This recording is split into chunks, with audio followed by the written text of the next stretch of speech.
Buenos días, feliz sábado.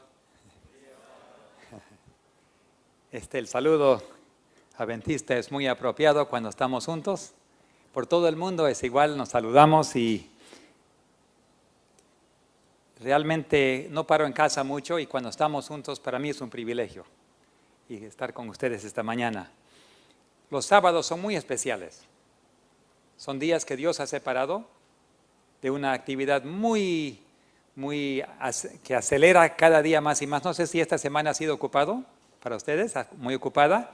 Para mí ha sido bastante llena de actividades, mayormente en el aire, volando. Nuestros pilotos están fuera en este momento y me tocó la responsabilidad de hacer todos los vuelos, así que estuve más en el aire que en la tierra, a veces me parecía. Pero gracias a Dios de que todo quedó bien y que los pacientes fueron transportados y los misioneros también. Y cuando llega el sábado yo quedo muy contento de que podemos descansar de las actividades tan ajetreadas de la semana. Vivimos en momentos muy portentosos, muy solemnes. Sospecho y creo que el año 2017 no va a ser un año normal. El año 2016 no fue, ni 15, pero 2017 va a ser muy interesante y podría ser bastante un año de suma importancia en nuestras decisiones y acciones, porque lo que decidimos y hacemos este año, lo que hacemos hoy, esta semana, son decisiones que nos llevan, toman un rumbo que va a llevar a la vida eterna o la falta de la vida eterna, que es la muerte eterna. Esta mañana reconozco que hay mucha confusión en el mundo. Solamente en el mundo cristiano protestante hay más de 33,000 diferentes iglesias. No hace falta más. Ya hay más que suficientes. Y cada iglesia, cada denominación tiene su nombre. ¿Y cuál es la que tiene las características? ¿Cuál es la que enseña la verdad? Hay una iglesia con un nombre, otro nombre y otro nombre. Antes habían denominaciones que eran conocidas. Hoy en día cualquiera pone su iglesia, se alquila un lugar y pone su nombre ahí. Y uno no sabe lo que enseñan. No hay un conocimiento de la palabra de Dios como antes se pensaba tener, y diferentes tipos de enseñanza. Hay confusión en las escuelas de teología, en las diferentes denominaciones. Hay confusión en lo que es la Biblia y cuál Biblia, cuál traducción. Hay confusión en los ritos que Jesús nos dejó. Hay confusión en las enseñanzas de la Biblia. Entonces vale la pena en estos momentos tan importantes tener nuestros pies sólidamente establecidas, fundadas en la palabra de Dios. Es necesario que sepamos dónde pisamos y que estemos con nuestra casa construida en la roca, que es el Señor Jesús. Entonces voy a pedir que inclinen sus rostros conmigo. Yo me voy a arrodillar aquí y ustedes pueden inclinar sus rostros mientras oramos. Padre nuestro que estás en los cielos, me humillo delante de ti. Todos nosotros inclinamos nuestros rostros, Señor, frente al trono para reconocer que tú eres nuestro Dios, nuestro Padre. Tú mandaste a tu Hijo unigénito Jesucristo a esta tierra, que pagó un precio infinito para poder salvarnos. Y esta mañana, Señor, pido que tú hables a cada corazón. Rodea tu casa y los que están viendo en sus casas, por televisión o escuchando por radio o en el internet. Señor, toca nuestras mentes, abre nuestros corazones a una comprensión de nuestra situación como personas, individuos, como familias, como iglesia, para poder saber, Señor, si estamos pisando bien, para saber si estamos actuando bien, si te estamos honrando, Señor, o estamos simplemente ejecutando una serie de costumbres y tradiciones que nos salvan. Y algún día encontrar que hemos perdido la vida eterna por habernos descuidado. Señor, por favor, no permita que nadie aquí se descuide. Yo me entrego en tus manos y pido que tú me utilices esta mañana, que sea transparente y que tú hables a cada corazón. Por favor, Señor, úngenos ahora con tu Espíritu Santo en el nombre de Jesús. Amén.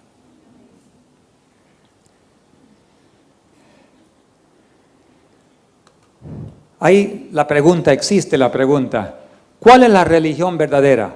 O, ¿cómo es la religión verdadera? Si realmente soy cristiano o no. Muchos piensan que por pertenecer a una iglesia, por pertenecer a una congregación, ya tienen la salvación asegurada. Eso se enseña, que no hay salvación fuera de la iglesia. ¿Es verdad? No es verdad. Tenemos que saber, porque nuestra vida eterna depende de eso. ¿Cómo es lo que enseñó Cristo? ¿Cómo actuó Jesucristo?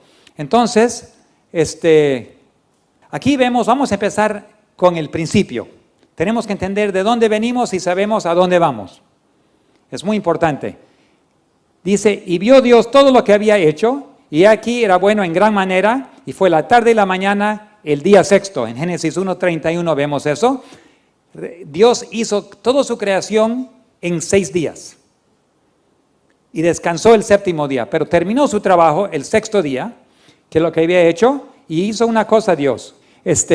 Y dijo Dios, hagamos al hombre a nuestra imagen, conforme a nuestra semejanza, y le dieron señorío sobre los peces del mar, en las aves de los cielos y en las bestias de toda la tierra. Dios colocó al hombre en el jardín para cuidar de ello y para poder ejercer un señorío sobre eso. Y entonces Dios, cuando el hombre primeramente fue creado, tuvo directamente una responsabilidad de cuidar de todo lo que Dios le dio.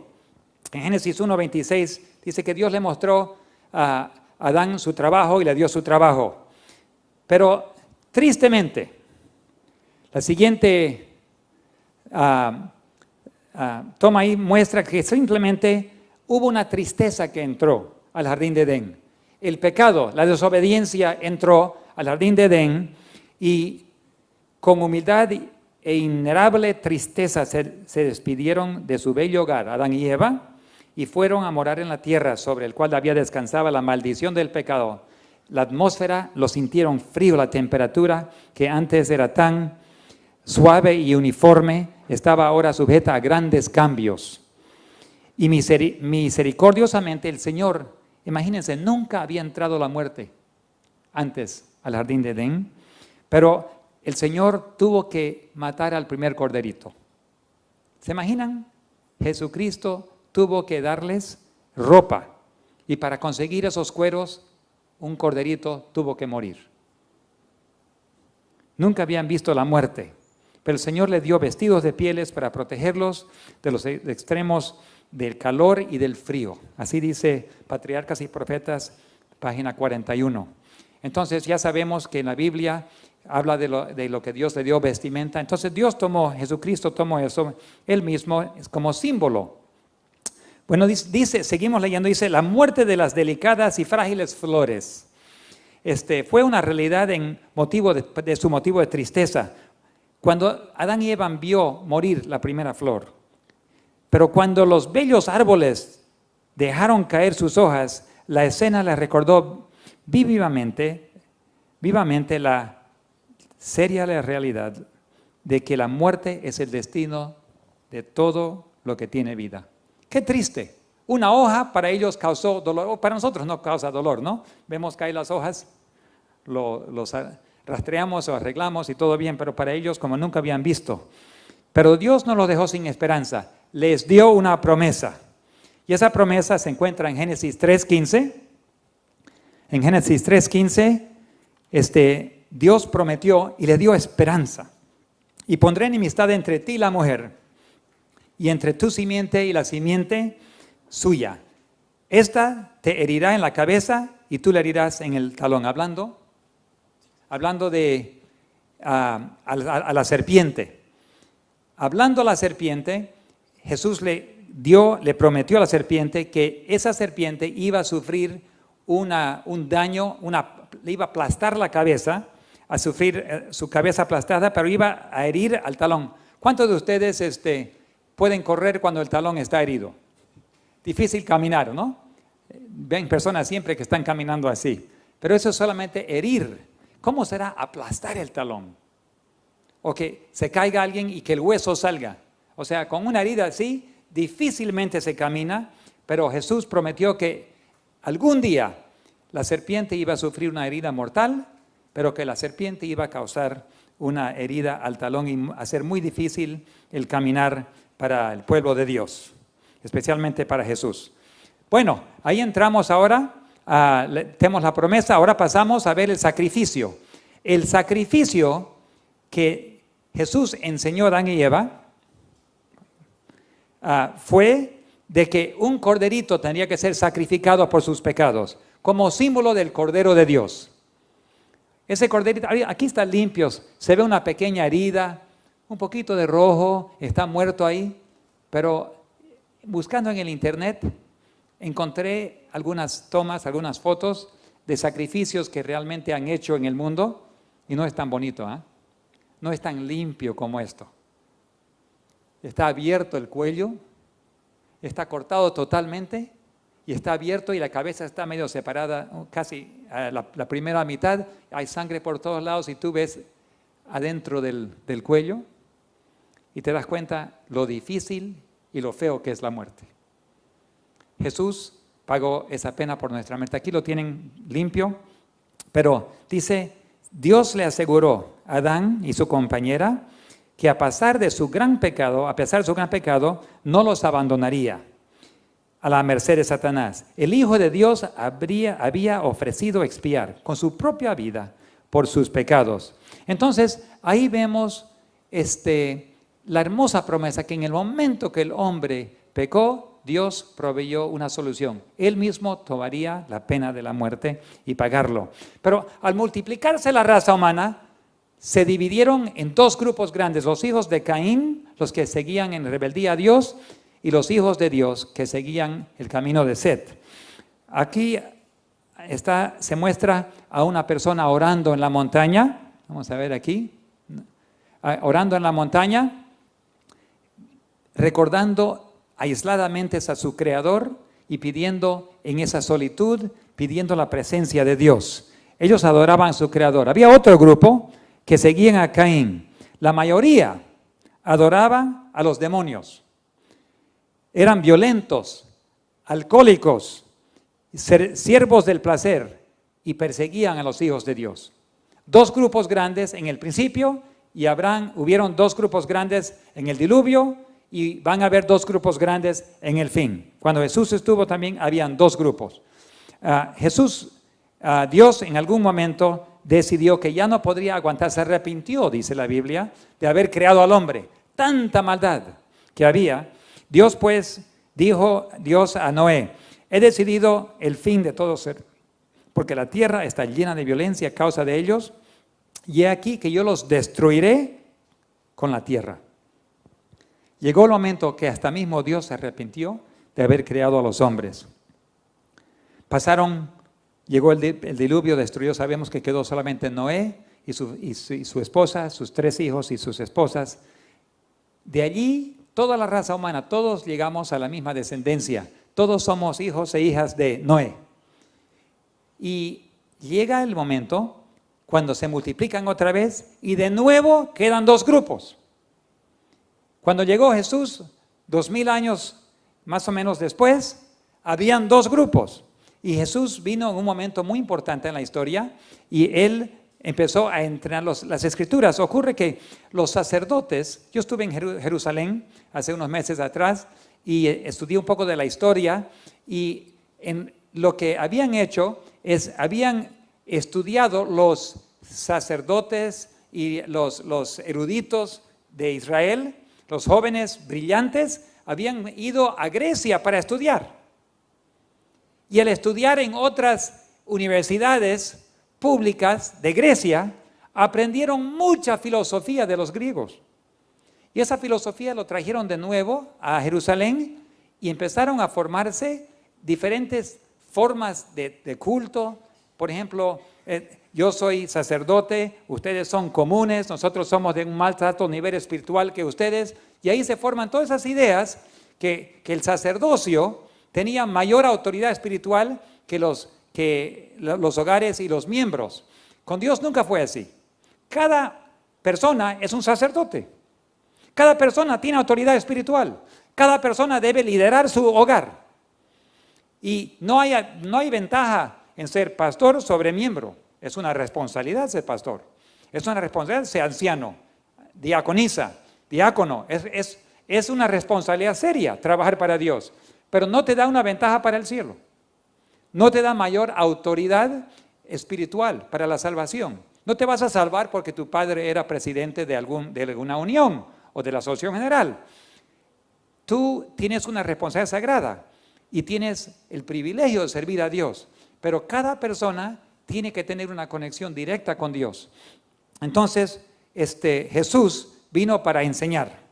Y cuando Él vino a enseñar, apenas tenía 12 años, los sacerdotes se asombraron cuando conversaron con Jesús, porque Jesús entendía las Escrituras sencillamente. Lo que dice, así es. Ojalá que fuese así hoy en día. Lo que dice la Biblia, así es. Mucho ha sido reinterpretado. Mucho ha sido filosofiado, podemos decir, inventar una palabra, en tal forma de que lo que dice no es lo que es un símbolo solamente. Pero no, la Biblia dice exactamente lo que es y así es. Y aunque los filósofos lo niegan, sigue siendo la verdad. La sencillez de Jesús a los 12 años asombró a los líderes de Israel. Cuando Jesús comenzó a enseñar, dice la Biblia, la gente cuando ya comenzó su ministerio, la gente se quedaban atónita a sus doctrinas, porque les enseñaba como alguien teniendo autoridad y no como los escribas. Mateo 7:29. O sea, Jesús hablaba como si Él sabía. Los escribas, ¿qué hacían? Los escribas decían, bueno, aparentemente podría ser esto, aparentemente podría ser el otro. No se sabe. Podría ser un símbolo, podría ser literal. Vamos a tener que esperar. Jesús no hablaba así. Dice, la Biblia dice, escrito está, punto final. Hoy en día, si nosotros haríamos lo mismo, estaríamos más seguros de la salvación, con menos dudas. Un amigo en Brasil, recién estuve allá en Brasil, estaba estudiando teología y me vino con varias preguntas. Yo estuve cerca de la universidad allá en Sao Paulo, me vino con varias preguntas y me dice, yo estoy estudiando teología, pero a veces digo, aquí dice la Biblia esto, aquí dice el Espíritu de profecía. Y me dice mi profesor, sí, pero hemos decidido que así no es. Entonces hay algunos que no entienden igual. Obviamente hay otros profesores que sí aceptan y otros que no. Entonces, aparentemente estamos con el mismo problema que tuvo Jesús. La filosofía de los griegos nos ha enseñado a simbolizar todo en tal forma de que lo que está dicho en blanco y negro puede hacer que no se entienda igual. Jesús creía lo que decía la Biblia. Vamos a ver algunas cosas que Jesús enseñaba. Jesús enseñaba la autoridad de las Escrituras. No solo de pan vivirá el hombre, dijo Jesús, sino ¿de qué? De cada palabra que sale de la boca de Dios.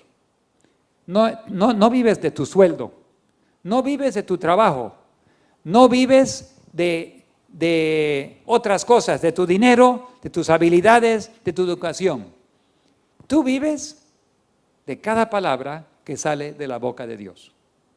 Si la Biblia lo dice, si Dios lo dijo, así es. Jesús enseñó la salvación no está en la religión, sino en la obediencia.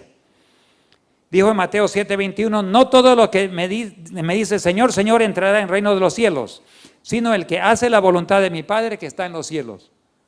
No por ser miembro de iglesia, no por pertenecer a este grupo o este grupo te vas a salvar, no por tener un trabajo, no por hacer una responsabilidad. Te vas a salvar si haces la voluntad del Padre que está en los cielos. Ahora uno puede decir, pero ¿cómo es posible? ¿Cómo es posible hacer la voluntad si somos pecaminosos? Jesús enseñaba que la palabra de Dios es la suprema autoridad. Jesús enseñaba que los que aman a Dios guardan los mandamientos. Si me amáis, guardad mis mandamientos, dijo Jesús en Juan 14:15. Entonces, los que no guardan, obviamente, los mandamientos, no aman a Dios. Y si no amas a Dios, ¿cómo vas a ir al cielo? Imposible. Entonces, el obedecer es igual que amor. El obedecer significa que amas a Dios, si eres obediente. Pero sabemos que humanamente no podemos hacer.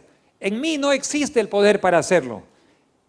Por eso Jesús dijo en Juan 15, yo soy la vid y vosotros son los pámpanos. El que permanece en mí y yo en él, éste lleva mucho fruto, porque separado de mí, ¿qué? Nada podéis hacer. Otra vez, la palabra de Dios es la autoridad. Jesús, ¿qué enseñó? Que muchos adoran a Dios en vano. Hay que evaluar nuestros corazones. Vivimos en momentos cuando la crisis final está por reventar sobre el mundo. Y cuando revienta esa crisis final, nuestro destino ya se determina. Alguien dijo una vez, tenemos que cuidar nuestros pensamientos, porque de los pensamientos vienen las acciones. Tenemos que cuidar de nuestras acciones, porque de las acciones salen las costumbres. Tenemos que cuidar de las costumbres, porque de las costumbres sale nuestro carácter. Tenemos que cuidar de nuestro carácter, porque nuestro carácter define nuestro destino. ¿Están entendiendo? Momento tras momento tenemos que cuidar nuestros pensamientos, porque de ahí sale nuestro destino. Entonces no hay tiempo para entretenernos con el mundo. No hay tiempo de escuchar la música, de ver las películas y los videos y la televisión del mundo. No hay tiempo de gastar en lectura de las novelas. Estuve en Ruenavaca esta semana y parado ahí vi que había un canal ahí que estaba mostrando, y en ese canal era más o menos mediodía, había un telenovela que estaban mostrando allí, que viene acá de Santa Cruz y La Paz, y mostraba a una mujer que estaba orándole a una estatua de un cardenal. Por favor, le oraba y le oraba al cardenalcito ahí para que le conteste sus oraciones. Eso es paganismo, idolatría completa. Pero siempre le oraba a esa pequeña estatua, sea la estatua de un crucifijo, sea la estatua de María, sea la estatua de un cardenal, sea la estatua de un discípulo, de un apóstol. Eso es idolatría. Nunca va a salvar a nadie. Van a seguir orando a esos palitos de madera y esas piedras hasta que lleguen a reconocer que perdieron la vida eterna. Es muy triste. El diablo está buscando la forma de engañarnos para que nosotros pensemos que estamos bien. Pero muchos adoran a Dios en vano. Y Jesús dijo en Mateo 15:9, mas en vano me rinden culto enseñando doctrinas que son preceptos de hombres, enseñanzas de hombres. ¿Será que nosotros nos hemos infectado o podríamos infectarnos pensando que lo que los hombres enseñan, eso trae la salvación? Yo no dudo que Satanás astutamente está atacando a los hijos e hijas de Dios con cosas e ideas que son hechos por hombres, para que algún día se descubra que tú has seguido las enseñanzas de un hombre en vez de las doctrinas de Dios. Los líderes de Israel, de la iglesia, de los líderes religiosos de Israel, llevaron la nación a la ruina. Ellos lideraron la destrucción de Israel. Rechazaron a su Mesías, su única esperanza.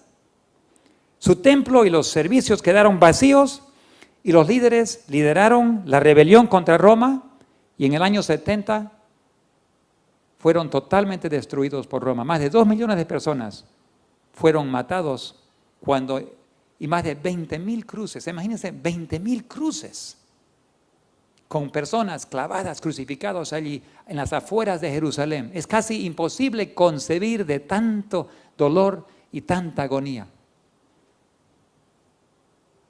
La palabra de Dios es la autoridad que nos lleva directamente a la obediencia o a la muerte. La obediencia enseña que amamos a Dios, y la desobediencia, sea lo que sea, nos lleva a la muerte eterna. También podemos ver otra cosa. Podemos saber que lo pasado va a volver otra vez a acontecer. El apóstol Pablo dijo en 1 Corintios 10:11, Y estas cosas les acontecieron como ejemplo, hablando a los de Israel, que para nosotros, a quienes han alcanzado los fines de los siglos. O sea, todo lo que pasó en el pasado nos sirve para nosotros como enseñanza, como ejemplo. ¿A quiénes? Los que les ha alcanzado el fines de los siglos. ¿Vivimos en los fines de los siglos? ¿Vivimos, sí o no? Vivimos. Estamos en los fines de los siglos. Entonces, todo lo que pasó en el pasado nos sirve de advertencia, de amonestación para aquellos que viven en esta última generación.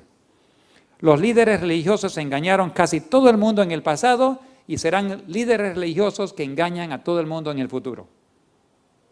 Todos tenemos entre nosotros, tenemos una parte espiritual. Todo ser humano que es creado, que nace, a excepción de los que nacen con problemas cerebrales que no saben ni pensar, que ya no quedan con forma de pensar.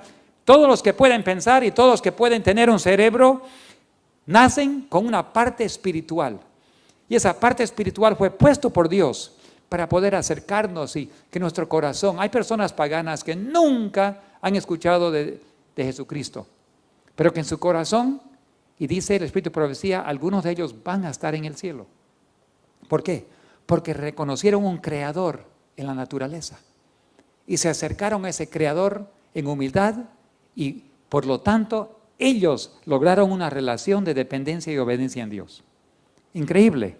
No son muchos, pero los que sí lo alcanzan, es mucho mejor verlo al Señor Jesús y conocer al Señor Jesús para poder saber de Dios. Pero algunos en la naturaleza misma logran descubrir al Creador.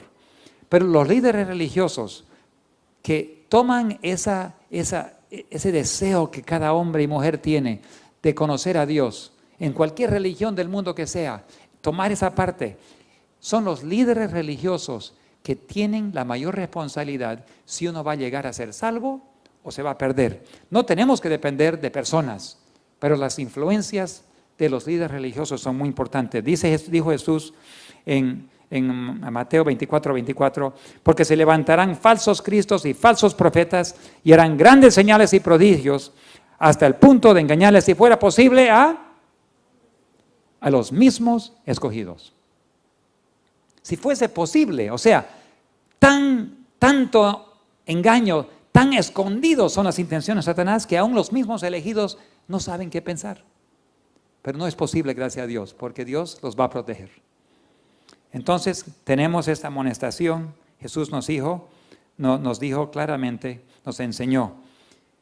También Él enseñó otras cosas también. Jesús enseñaba que solo unos pocos se salvarán. En Mateo 7, 13 al 14, entrad por la puerta estrecha, dijo Jesús, porque es ancha la puerta y espacioso el camino que lleva a la perdición. Y son muchos los que entran por ella, porque es estrecha la puerta y angosto el camino que lleva a la vida, y son pocos los que lo hallan. ¿Están escuchando? Eso nos enseñan las iglesias casi nunca. La mayoría enseñan de las iglesias que la gran parte de sus miembros se van a salvar. Pero no es verdad. Va a ser una pequeña parte. Aún entre los hijos de Dios que dicen que lo conocen, pero que escuchan y obedecen a las doctrinas humanas, se van a perder. Entonces no podemos estar en neutro, no podemos estar inconscientes, durmiendo en este momento. Este es momento de desarrollar una relación de dependencia, de obediencia en Dios. ¿Por qué? Porque Satanás rápidamente está acelerando el mundo. La hermana White, en una visión, ella vio a un gran tren que estaba viajando a alta velocidad. Era un tren inmenso y largo. Y el conductor de ese tren era un ingeniero simpático, alto, fuerte. Y el ángel le dijo a la hermana White, ese ingeniero es Satanás. Y en ese tren está todo el mundo. Y rápidamente él está llevando el mundo a su destrucción. Entonces la hermana White preguntó, pero ¿dónde está el pueblo de Dios? Mira para acá, dijo el ángel. Miró al otro lado y en una montaña, pasando por pasos muy difíciles y caminos muy duros, habían pequeños grupos de personas. Y el ángel dijo, ahí está el pueblo de Dios. Son pocos y son pequeños grupos y están caminando hacia la Nueva Jerusalén. Pregúntate a ti mismo, analízate. ¿Estás caminando con el grupo mayor o estás en un pequeño grupo de personas estudiando la Biblia, orando, pidiendo a Dios su dirección, aprendiendo a vivir diferente, a comer diferente, a vestirte diferente, a alimentar tu mente diferente? Porque solo una pequeña parte alcanzará a pasar por la puerta. Esas son las palabras de Jesús y podemos usar filosofía para explicar lo que queremos, pero lo que dijo Jesús es la verdad. También dijo Jesús,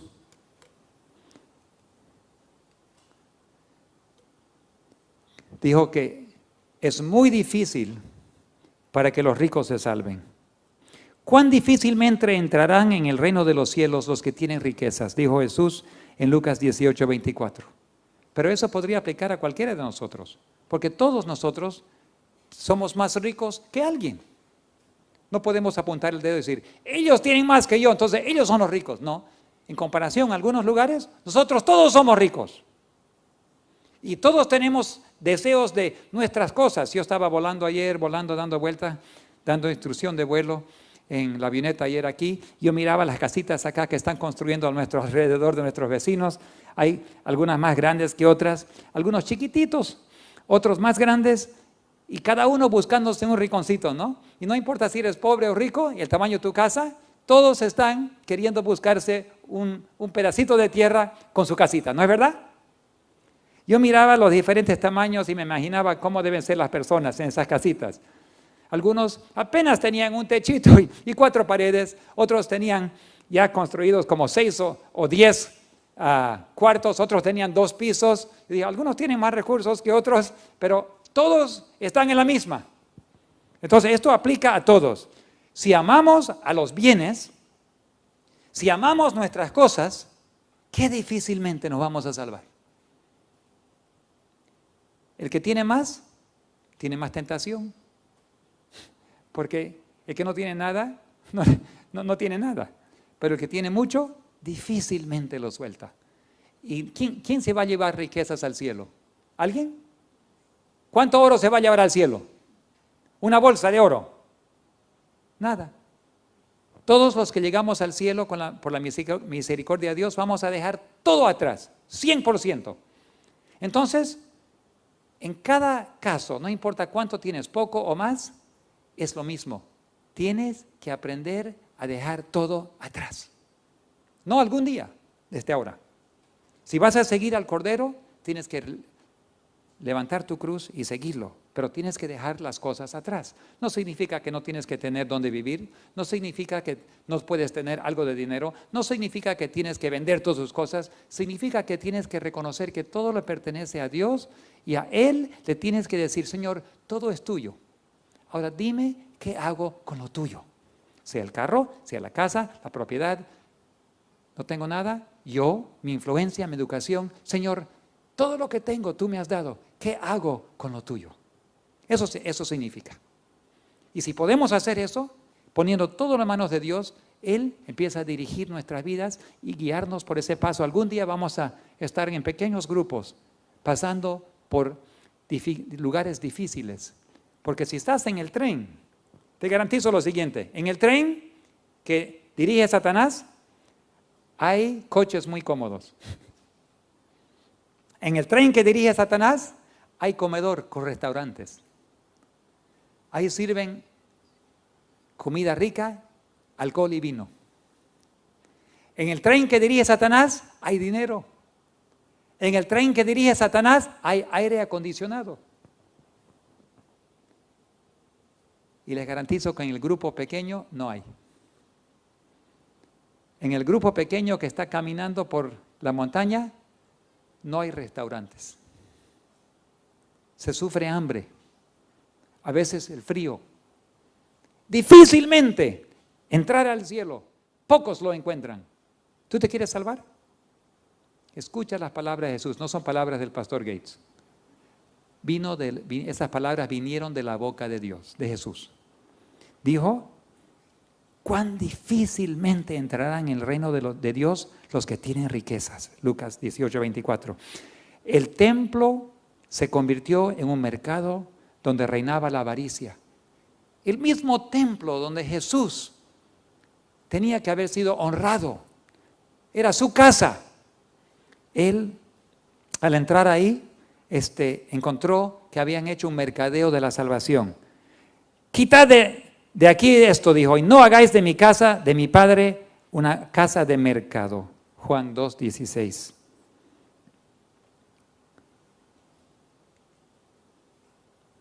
Vamos a imaginarnos cómo habrá sido ese mercado.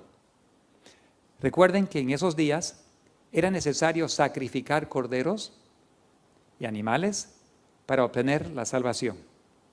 Era un símbolo de Jesucristo. Y para poder venir, tenías que venir con tu corderito. Escogías un cordero perfecto, sin defecto. Lo traías al templo, no tenía que tener manchas, no tenía que tener defecto alguno. Tú de tus corderitos elegías uno y lo traías al templo. Llegabas al templo y al sacerdote decías, aquí tengo mi cordero, quiero confesar mis pecados sobre la cabeza del cordero y por favor sacrifíquemelo. Y él decía, ese cordero no sirve, tiene defectos. Anda y compra uno de los nuestros. No sirve, es el mejor que tengo, no he encontrado defecto alguno. No, ese tiene defecto. Anda, llévalo allá donde está el corral, ahí hay corderos autorizados. Entonces él se llevaba su corderito, lo llevaba y decía, ay, bueno, el cambista le decía, te doy la mitad del precio por tu cordero, para que no tengas que pagar todo, te doy la mitad. Así que en vez de cobrarte 200, te cobro 100. Dame tu cordero a cambio, ya lo colocaba a un lado. Entonces dame 100. No, ese dinero no vale. Aquí en el templo se usan los shekel del templo. ¿Pero dónde consigo eso? Anda donde la otra mesa ahí hay cambistas. Te vas a la mesa, aquí tengo 100 shekel de Israel. ¿Y cómo es el otro? Bueno, es 0.8 por cada uno. Tienes que darme 20% más. Aquí le daba 120 y le daba 100 shekel del templo. Ahora volvía, pagaba por su cordero y entonces recién podría sacrificar y recibir perdón de pecado. O sea, había doble ganancia. Y el corderito que se lo compraron, ¿qué hacían con ese corderito? Lo vendían a otro. Era una ganancia rotunda. Por todos lados, ganancia, avaricia, avaricia.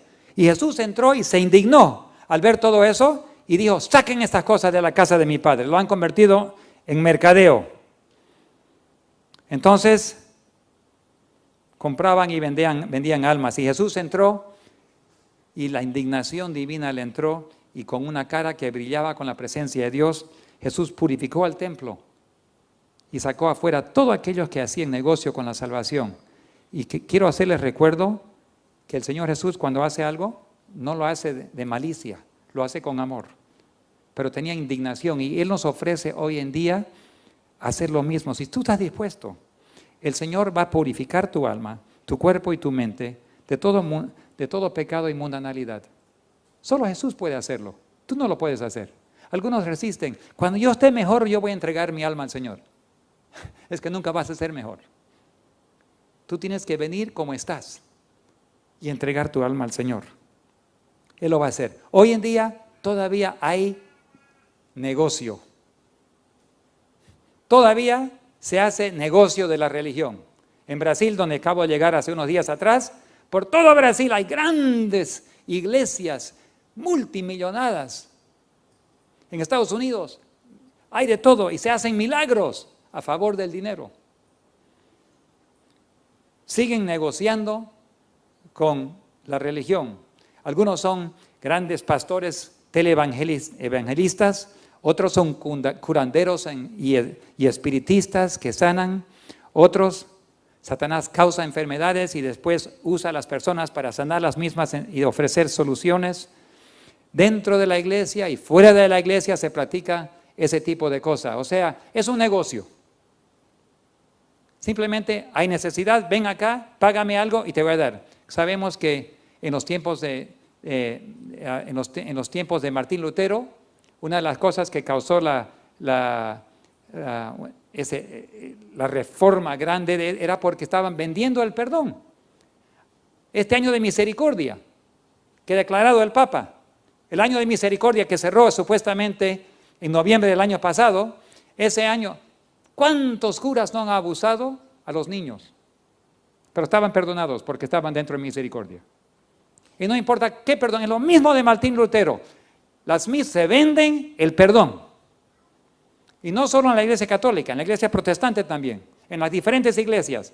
Con dinero tú puedes obtener la bendición de Dios. Sacerdotes, pastores, curanderos, muchos trabajan bajo el mismo espíritu, el espíritu del maligno. Un milagro no comprueba que algo es de Dios. El enemigo también sabe hacer milagros. Solo en la palabra de Dios tú puedes distinguir entre cuál es el espíritu verdadero y lo falso. A la ley y al testimonio, si no dijeron conforme a esto, es porque no les ha amanecido. La única manera es en la palabra de Dios. Y hoy en día, con el comunismo, se está enseñando, ya no hablemos de la palabra de Dios, ya no hablemos de doctrinas, ya no hablemos de cosas, seamos todos hermanos en Dios. Y otra vez la ignorancia está entrando de las edades medias, las edades oscuras. Hoy, ¿vivimos con ciencia moderna hoy en día? Sí. ¿Dónde entró la ciencia moderna? Ciencia significa conocimiento. ¿Cómo aprendimos de la ciencia? Porque la palabra de Dios, cuando empezó a ser estudiado, abrió la mente a la ciencia para entender la creación de Dios. No pensemos que la medicina moderna, la ciencia moderna, todo viene por accidente. Vino por estudiar la palabra de Dios. Y algunos piensan que la ciencia y la Biblia es incompatible. Mentira. El Dios de la ciencia es el Dios de la Biblia. El creador de todo, el más científico de todos, es Dios. Y su palabra nos enseña a pensar. Pero como hay ignorancia de la Biblia hoy en día, la gente está colocando la palabra de Dios a un lado, está entrando otra vez la ignorancia de la ciencia. Científicos, algunos están pensando en soluciones raras. ¿Por qué? Porque están poniendo a un lado la palabra de Dios. Estamos viviendo en un momento de religión, de prosperidad, donde los pastores, sacerdotes te dicen, si tú entras en mi iglesia y das tu dinero, vas a tener prosperidad y bendición de Dios. Aquí vemos a una catedral, aquí vemos a una iglesia protestante, inmensa. Mira las mega iglesias, donde hay comodidad sin compromiso alguno, donde hay entretenimiento sin arrepentimiento. Pero Jesús dijo, si alguno quiere venir en pos de mí, ¿qué debe hacer? Niéguese a sí mismo, tome su cruz y sígame. Hermanos y hermanas, no hay entrada al cielo sin la cruz. Que digan lo que digan, no hay. Jesús dijo, si alguien quiere seguirme, que recoja su cruz. ¿Qué significa la cruz? La muerte. ¿Tú quieres seguir a Jesús? ¿Quieres vida eterna? Tienes que pasar por una muerte. Tiene que morir el yo. Y algunos pierden su vida física también. Pero el que la pierde, la gana. Pero el que quiere salvar su vida, la pierde. Pero no hay otra manera. Si vas a seguir, si tú piensas que eres cristiano, si tú piensas que vas a recibir salvación, tienes que negarte a ti mismo, recoger tu cruz y seguir al Cordero donde quiera que vaya. Es la única manera. ¿Qué significa ser cristiano? Significa hacer nuestro trabajo honestamente y hacerlo bien. Significa ser sencillo y transparente. Como cualquier niño te dice si alguien es transparente. Cuando un niño o una niña se acerca y ve a un adulto, sabe inmediatamente, se acerca y saben quién es sincero y quién no es. Ellos detectan al instante. Todos los niños amaban a Jesús, se acercaban y les ponía sus manos en sus cabezas, los abrazaba.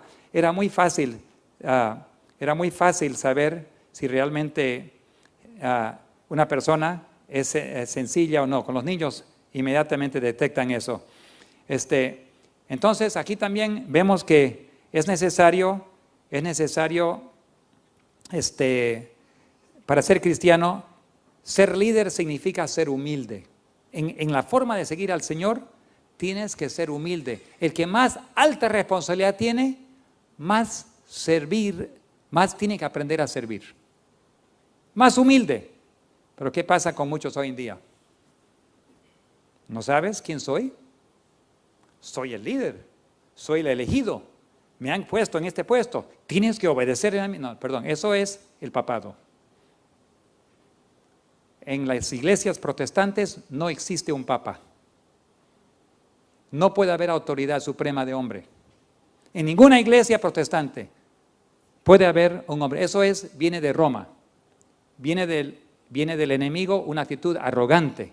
En los días del protestantismo, de la Reforma, el famoso pastor Juan Hus, que fue quemado a la estaca, le prohibieron predicar en su momento, en su iglesia, porque él predicaba las cosas de la Biblia y eso, y Roma no le gustaba. Entonces, por un momento, pasaron un tiempo, entonces, ¿qué hicieron? Como eran artistas, solamente pintaban las fotos de los cardenales vestidos de lujo, con todas sus cosas, y al humilde Jesucristo a su lado.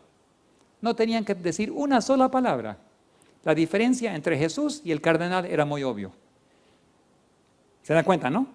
No con palabras se predica, a veces con acciones y a veces con una foto se puede mostrar. Las personas arrogantes, poderosas, no vienen con espíritu de Dios. Hoy en día hay un espíritu, tristemente no lo coloqué aquí, pero les voy a contar. Nosotros todos queremos el Espíritu Santo, pero hay un espíritu que desciende diferente, un Espíritu Santo falso. Y muchas veces es simbolizado por una paloma con cabeza para abajo. Cuando tú ves un libro o ves algo con la paloma, cabeza para abajo, está significando el ángel caído. Porque el Espíritu Santo es como una paloma que desciende así. Pero hay un Espíritu Santo falso que es una paloma que viene como de caída. Ese tipo de forma es símbolo del falso Espíritu Santo. Y muchos libros cristianos tienen la seña de una paloma cayendo. Eso es diferente, no es el descenso del Espíritu Santo de Dios, es símbolo del Espíritu Santo falso. Ser líder significa servir humildemente. ¿Qué más? Significa interesarse en las necesidades de otros. Jesús siempre se dedicó a servir, a curar, a orar, a abrazar y llorar con los heridos. Significa servir a los demás. Pero a veces personas entran y quieren ser salvos y Jesús dice a todas las personas, anda, vende cuanto tienes, dáselo a los pobres y tendrás un tesoro en el cielo. Ven y sígueme tomando tu cruz. Es la única manera. Poner todo en las manos de Dios.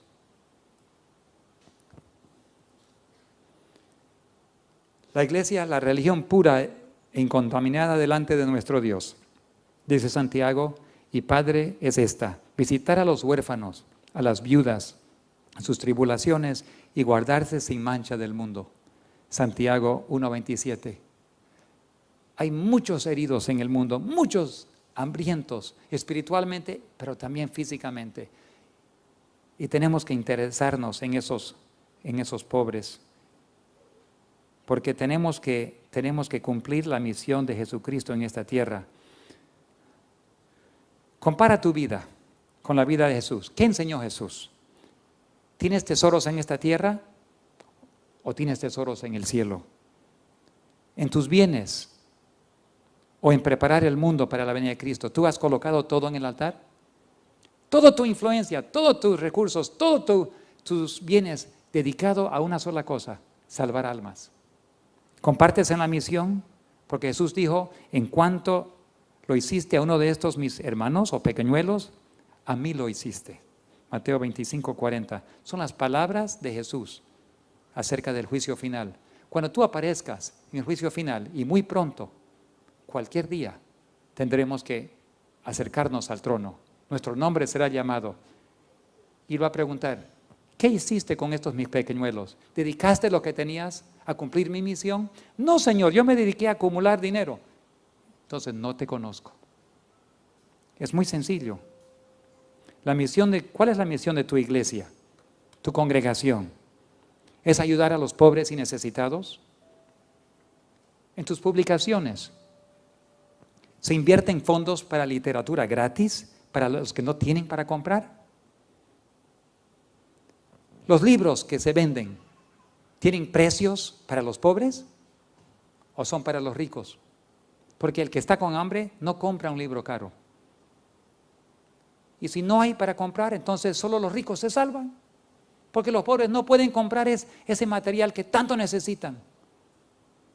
La literatura, las publicaciones deben estar a disposición de los más pobres. Y tienes que hacer planes de publicar y regalar literatura. En cuanto lo hiciste a uno de estos mis hermanos, a mí lo hiciste. La obra médica, nuestros hospitales, ¿son para los pobres o para los ricos?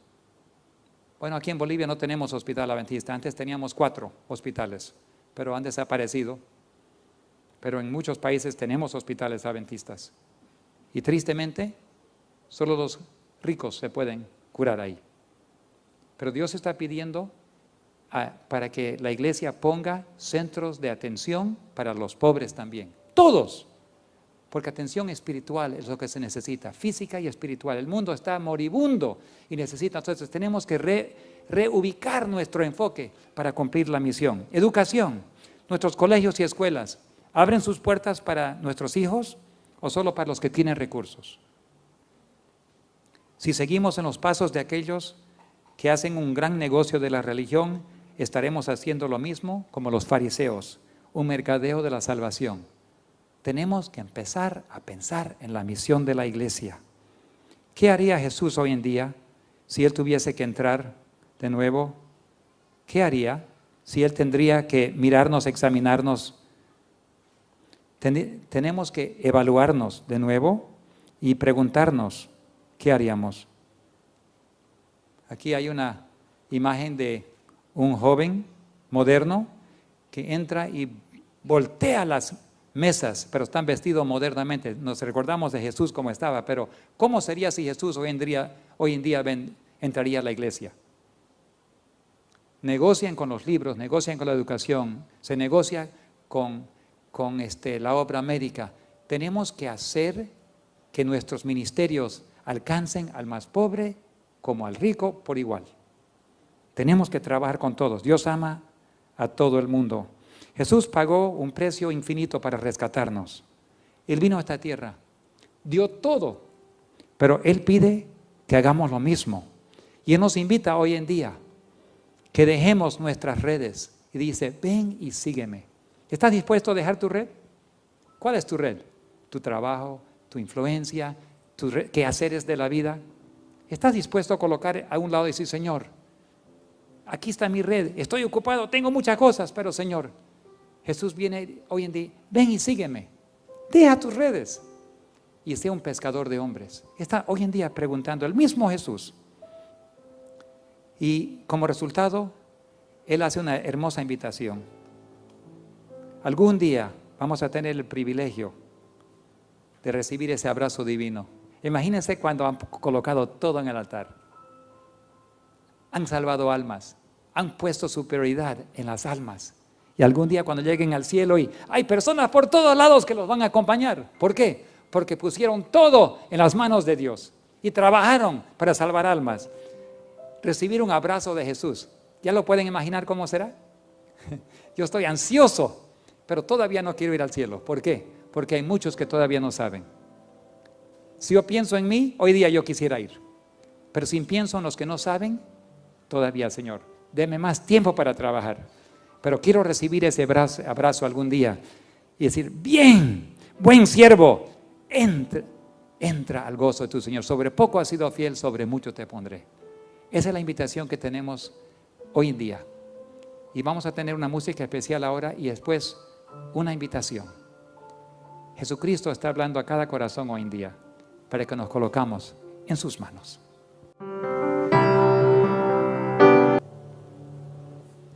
Oremos. Gracias, Padre nuestro, por habernos bendecido con tu presencia hoy día. Estando en casa, viendo por televisión, estando frente a la computadora, viéndolo por el internet, estando aquí físicamente, todos, Señor, hemos gozado de tu presencia. Ahora, Señor, pedimos que renueves nuestras decisiones. Cada día, tómanos en tus brazos, tus manos, que fueron crucificados por nosotros, con esas manos de amor que usaste para sanar a tantas personas. Sánanos, Señor, espiritualmente. Y si físicamente hay cambios que tenemos que hacer, enséñanos. Si hay cambios en la forma de nuestra alimentación mental, lo que escuchamos, lo que leemos, lo que vemos, cámbialo, Señor. Si tienes que enseñarnos otras cosas, tómanos en tus manos, corrígenos, disciplínanos y, Señor, utilízanos para llevar a cabo la gran comisión de ir a todo el mundo y predicar el Evangelio a cada nación, tribu, lengua y pueblo, para prepararlos para el gran día del Señor cuando venga Jesucristo. Es nuestro deseo, nuestro sueño, nuestra petición, y lo hacemos todo en el precioso nombre de Jesús. Amén.